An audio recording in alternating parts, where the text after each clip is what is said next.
नेता क्यों है खामोश? जब बीजेपी ने शरद पवार पर निशाना साधा तो एनसीपी विधायक ने उठाए ये सवाल।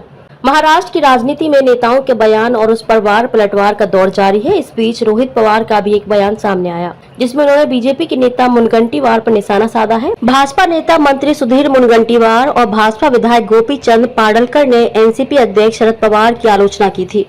विपक्ष के नेता अजीत पवार के अलावा एनसीपी पार्टी के किसी भी नेता ने इस पर आपत्ति नहीं जताई थी। इसे लेकर एनसीपी विधायक रोहित पवार ने पार्टी नेताओं को तल्ख शब्द कहे। क्या बोले रोहित पवार?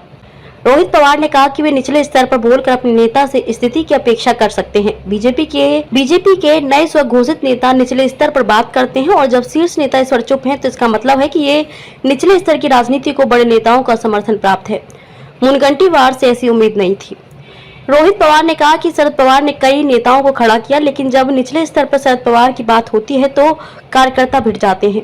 यह देखकर मुझे भी दुख होता है, जो नेता सत्ता में है वे इस बारे में कुछ नहीं कहते। केवल अजीत पवार ने अपनी प्रतिक्रिया व्यक्त की है, बाकी सभी खामोश हैं। हम कार्यकर्ता के रूप में लड़ाई जारी रखेंगे। जो भी शरद पवार के बारे में बात करेगा हम उसका जवाब देंगे, लेकिन हम नहीं जानते कि नेता चुप क्यों है।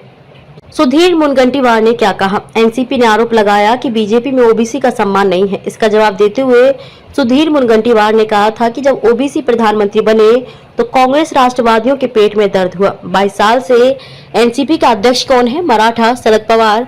क्या वे हमें सामान्य ज्ञान सिखाएंगे? लोगों को यह भी समझना चाहिए कि ऐसे लोगों से दूर ही रहें जो मुंह छुपाकर बैठे हैं। ये लोग हमारे लिए एक बड़ा खतरा है। अजीत पवार का पलटवार। मुनगंटीवार और पाडलकर के बयान पर अजीत पवार ने कहा कि संस्कार होगा क्योंकि वे बोलेंगे और काम करेंगे। सुधीर मुनगंटीवार से ऐसी उम्मीद नहीं थी, लेकिन दूसरों से कोई अपेक्षा ना रखें। अजीत पवार ने गोपी चंद पाडलकर के नाम का उल्लेख करने से परहेज करते हुए कहा कि इसके बारे में बात नहीं कर सकते।